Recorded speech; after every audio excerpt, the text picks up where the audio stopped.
A cidade de Pingfang, na Manchúria ocupada pelos japoneses, parecia comum. Agricultores traziam seus produtos para o mercado. Crianças brincavam nas ruas. Mas essa normalidade aparente escondia um segredo terrível: a Unidade 731. Este complexo extenso, construído na década de 1930, não era uma base militar comum.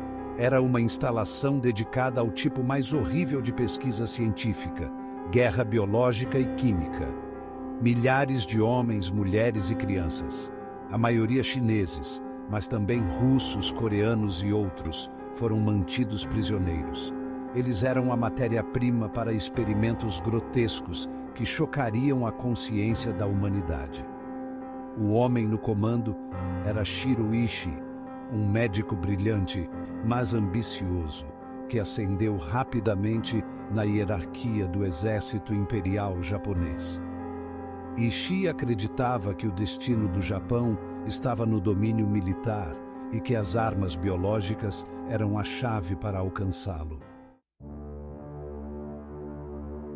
Os prisioneiros da Unidade 731 eram conhecidos por um eufemismo arrepiante: toras. Eles foram desumanizados, reduzidos a meros objetos de experimentação.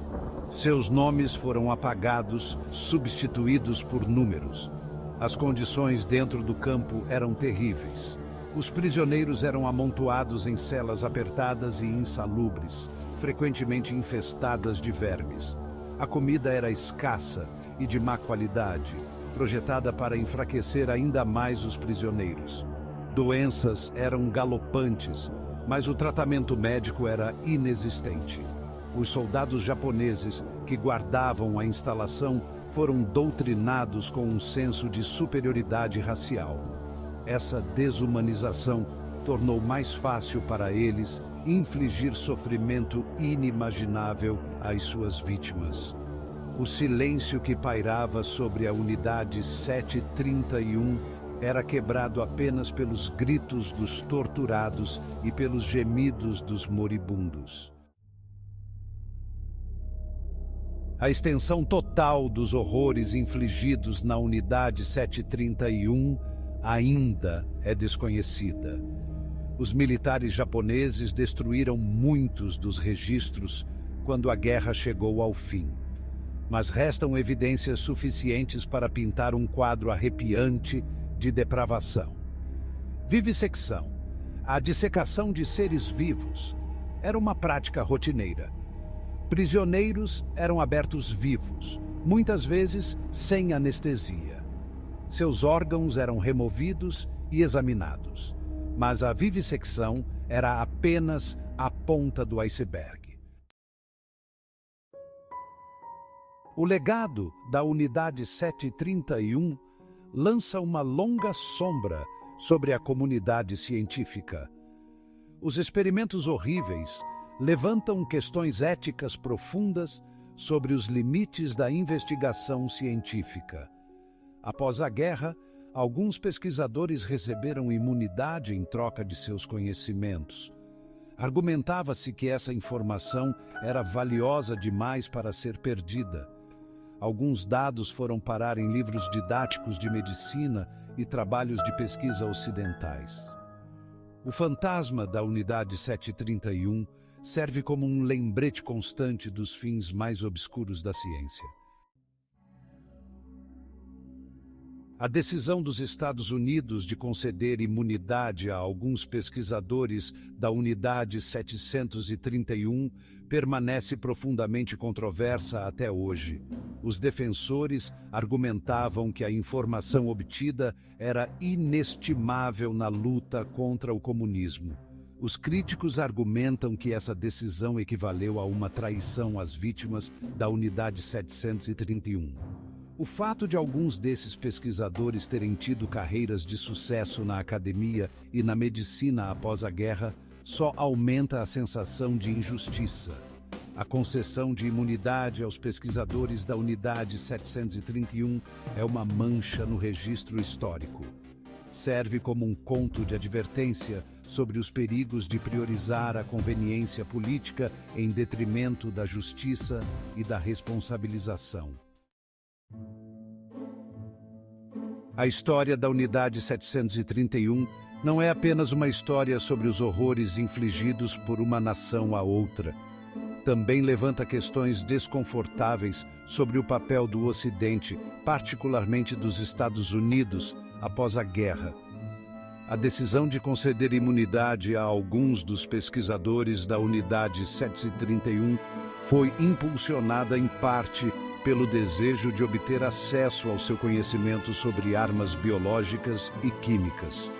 Durante a Guerra Fria, os Estados Unidos e a União Soviética estavam presos em uma perigosa corrida armamentista. Nesse contexto, o conhecimento possuído pelos pesquisadores da Unidade 731 era visto como um ativo valioso. Isso levanta a possibilidade perturbadora de que os Estados Unidos possam ter se beneficiado indiretamente das atrocidades cometidas pela Unidade 731. Isso nos desafia a examinar nossa própria história e a confrontar as verdades desconfortáveis sobre nossas ações passadas. Por muitos anos, o governo japonês permaneceu em grande parte silencioso sobre as atrocidades cometidas pela Unidade 731. O assunto era tratado como um tabu, vergonhoso demais para ser confrontado. Esse silêncio, no entanto, só serviu para agravar a dor das vítimas e de suas famílias. Nas últimas décadas, tem havido um movimento crescente dentro do Japão para reconhecer e expiar os crimes do passado. Alguns historiadores e ativistas têm trabalhado incansavelmente para descobrir a verdade sobre a Unidade 731 e levar os perpetradores à justiça. O governo japonês, no entanto, tem sido lento em responder a esses apelos por responsabilização. Até que o Japão confronte totalmente seu passado e tome medidas concretas para expiar os crimes da Unidade 731. Os fantasmas das vítimas continuarão a assombrar a nação.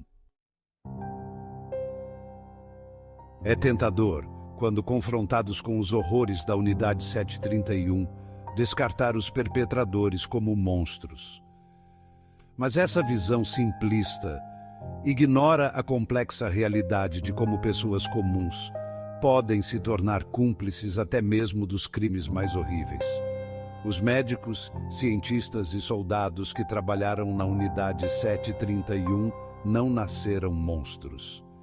Eles eram produtos de seu tempo e lugar, moldados pela ideologia prevalecente do imperialismo e militarismo japonês. Isso não é para desculpar suas ações, mas sim para entender os fatores que permitiram que tais atrocidades ocorressem. É um lembrete de que, mesmo nas sociedades mais civilizadas, o potencial para a barbárie sempre se esconde sob a superfície. As atrocidades cometidas na Unidade 731 são um alerta severo sobre os perigos da ciência sem ética. A busca pelo conhecimento, por mais nobre que seja em sua intenção, não pode ser dissociada de considerações morais. Quando a investigação científica pode prosseguir sem ser verificada por restrições éticas, os resultados podem ser catastróficos. A história da Unidade 731 destaca a importância das diretrizes éticas na pesquisa científica. Os cientistas têm a responsabilidade de considerar as consequências potenciais de seu trabalho e de garantir que sua pesquisa seja conduzida de maneira humana e ética. Ao entrarmos em uma era de avanço científico sem precedentes, é mais importante do que nunca lembrar que conhecimento sem consciência é uma coisa perigosa. Mais de 75 anos após a Segunda Guerra Mundial, a história da Unidade 731 permanece envolta em segredo. Muitos registros foram destruídos pelos militares japoneses nos últimos dias da guerra. Os Estados Unidos podem ter suprimido evidências para obter conhecimento científico.